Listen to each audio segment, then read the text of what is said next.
ಎಲ್ಲ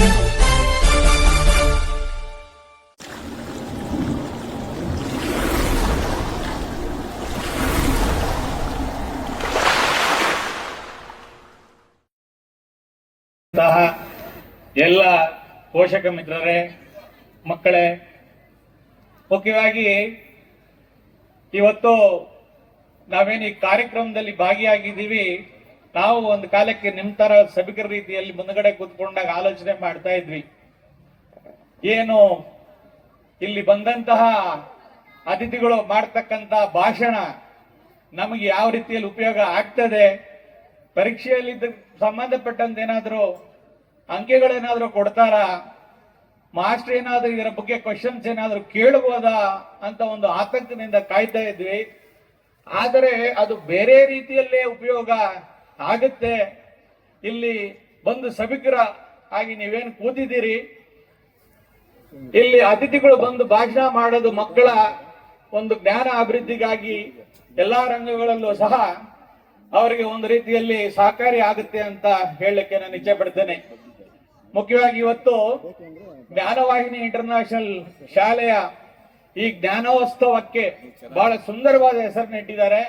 ನಿಜವಾಗ್ಲೂ ಈ ಒಂದು ಆಡಳಿತ ಮಂಡಳಿಗೆ ನಾವು ಈ ಹೆಸರನ್ನ ಅವರು ಇಟ್ಟಿರೋದಕ್ಕೆ ನಿಜವಾಗ್ಲೂ ಸಹ ಅವ್ರನ್ನ ಶ್ಲಾಘಿಸ್ತೀವಿ. ಯಾಕೆಂದ್ರೆ ಜ್ಞಾನವಾಹಿನಿಯಲ್ಲಿ ಜ್ಞಾನೋತ್ಸವವನ್ನ ನೀವು ಇವತ್ತೇನು ಸೆಲೆಬ್ರೇಟ್ ಮಾಡ್ತಾ ಇದ್ದೀರಿ, ಈ ಒಂದು ಜ್ಞಾನ ಏನಿದೆ ಎಲ್ಲಾ ರಂಗಗಳಲ್ಲೂ ಸಹ ನಿಮ್ಮ ಮಕ್ಕಳ ಮುಖಾಂತರ, ನಿಮ್ಮ ಮುಖಾಂತರ ಇದು ಪಸರಿಸಬೇಕು. ಎಲ್ಲಾ ರಂಗಗಳು ಸಹ ನಿಮ್ಮ ಮಕ್ಕಳ ಮುಂದಕ್ಕೆ ಬರಬೇಕು ಅಂತ ತಾವೆಲ್ಲ ಏನು ಇವತ್ತು ಶ್ರಮ ಪಡ್ತಾ ಇದ್ದೀರಿ. ಆದರೂ ಸಹ ಮಕ್ಕಳಿಗೆ ಮೊದಲು ಹಿಂದೆ ಒಂದು 20 ವರ್ಷದಲ್ಲಿ ಇದ್ದಂತಹ ಕಷ್ಟ ಈಗ ಇಲ್ಲ. ಯಾಕೆಂದ್ರೆ ಈಗ ಸಾಕಷ್ಟು ಸಂಚಾರಿ ಅನುಕೂಲತೆಗಳಿದೆ. ಖಾಸಗಿ ಶಾಲೆಯವರು ಅವ್ರದೇ ಆದಂತಹ ಬಸ್ ವ್ಯವಸ್ಥೆಯನ್ನು ಮಾಡಿದ್ದಾರೆ. ಹೆಚ್ಚಿನ ಪೋಷಕರು ತಮ್ಮದೇ ಆದಂತಹ ಸ್ವಂತ ವಾಹನಗಳಲ್ಲಿ ಮಕ್ಕಳನ್ನು ಶಾಲೆಗೆ ಬಿಡ್ತಾ ಇದ್ದಾರೆ. 20 ವರ್ಷಗಳ ಹಿಂದೆ ಇದೇ ರೀತಿಯ ಒಂದು ವಾತಾವರಣ ಇರಲಿಲ್ಲ. ಆದರೂ ಸಹ ಆಗಿನ ಕಾಲಕ್ಕೆ ಮಹೋನ್ನತ ವ್ಯಕ್ತಿಗಳು ಈ ದೇಶದಲ್ಲಿ ಹುಟ್ಟಿದರು. ಕರ್ನಾಟಕ ರಾಜ್ಯದಲ್ಲಿ ನಾವಿವತ್ತು ಕೋಲಾರ ಜಿಲ್ಲೆಯವರು ಅಂತ ಹೇಳ್ಕೊಳ್ಳಕ್ಕೆ ಎಲ್ಲೇ ಹೋದ್ರೂ ಸಹ ನಮಗೊಂದು ರೀತಿಯ ಹೆಮ್ಮೆ ಇದೆ. ಯಾಕೆ ಅಂದ್ರೆ ನಾವೆಲ್ಲೇ ಹೋಗಿ ನಾವು ಈ ರೀತಿ ಕೋಲಾರ ಜಿಲ್ಲೆಯವರು ಅಂದ್ರೆ ನೀವೇನ್ ಬಿಡಿ ಸರ್ ಎಲ್ಲಾ ರಂಗಗಳಲ್ಲೂ ಮುಂದೆ ಇದ್ದೀರಾ ಅಂತ ಹೇಳ್ತಾರೆ. ಅದಕ್ಕಾಗಿ ನಮ್ಮ ಹಿರಿಯರು ಬುನಾದಿ ಹಾಕಿ ಕೊಟ್ಟಿದ್ದಾರೆ. ಅದೇ ರೀತಿ ಇವತ್ತು ಜ್ಞಾನವಾಹಿನಿ ಶಾಲೆ ನಿಮ್ಮ ಮಕ್ಕಳ ಪುರೋಭಿವೃದ್ಧಿಗಾಗಿ ಎಲ್ಲಾ ರೀತಿಯಲ್ಲಿ ಅವರ ಸಹಕಾರವನ್ನು ನೀಡ್ತಾ ಇದ್ದಾರೆ. ಅವರ ಟೀಚರ್ಸ್ ಮುಖಾಂತರ ಆ ರೀತಿ ಯಾವ ರೀತಿ ಜ್ಞಾನ ಬೇಕು ಆ ರೀತಿ ನಿಮ್ಮ ಮಕ್ಕಳಿಗೆ ಜ್ಞಾನವನ್ನು ಕೊಡ್ತಾ ಇದ್ದಾರೆ. ಅದಕ್ಕೆ ನೀವೆಲ್ಲರೂ ಸಹಕಾರ ಮಾಡ್ತಾ ಇದ್ದೀರಿ. ಇದೇ ರೀತಿ ಇದು ಮುಂದುವರಿಬೇಕು. ಎಲ್ಲರೂ ಸಹ ಏನು ನನಗೆ ಪ್ರತಿಫಲ ಬರುತ್ತೆ ಅಂತ ಯೋಚನೆ ಮಾಡಬಾರದು. ಯಾರಿಗೆ ಇವತ್ತು ಈ ಶಾಲೆಯಿಂದ ಏನು ವಿದ್ಯಾಭ್ಯಾಸ ಕೊಡ್ತಾ ಇದ್ದಾರೋ ಯಾವುದೋ ಒಂದು ರಂಗಗಳಲ್ಲಿ ಮಕ್ಕಳಿಗೆ ಯಾವುದೋ ಒಂದು ರೀತಿಯಲ್ಲಿ ಅನುಕೂಲ ಆಗುತ್ತೆ. ಎಲ್ಲರೂ ಸಹ IAS IPS ಮಾಡಕ್ಕಾಗದೆ ಹೋಗಬಹುದು. ಆದರೂ ಸಹ ಇಲ್ಲಿ ಏನು ಜ್ಞಾನ ಸಿಗುತ್ತೆ ಅವ್ರ ಜೀವನದಲ್ಲಿ ಮುಂದೆ ಒಂದು ಒಳ್ಳೆ ಹೆಜ್ಜೆಯನ್ನು ಇಡ್ಲಿಕ್ಕೆ ಅನುಕೂಲ ಆಗ್ತಕ್ಕಂಥ ವಿದ್ಯಾಭ್ಯಾಸವನ್ನ ಈ ಶಾಲೆ ಇವತ್ತು ನಿಮ್ಮ ಮಕ್ಕಳಿಗೆ ಕೊಡ್ತಾ ಇದೆ ಅಂತ ಹೇಳಲಿಕ್ಕೆ ನಾನು ಹೆಮ್ಮೆ ಪಡ್ತೇನೆ. ಈ ಶಾಲೆ ಪ್ರಾರಂಭವಾದ ದಿನದಿಂದ ನಾವು ಗಮನಿಸ್ತಾ ಇದ್ದೀವಿ. ಇದರ ಪುರೋಭಿವೃದ್ಧಿಗಾಗಿ ಸಾಕಷ್ಟು ಜನ ಸ್ನೇಹಿತರು ಶ್ರಮ ಪಡ್ತಾ ಇದ್ದಾರೆ.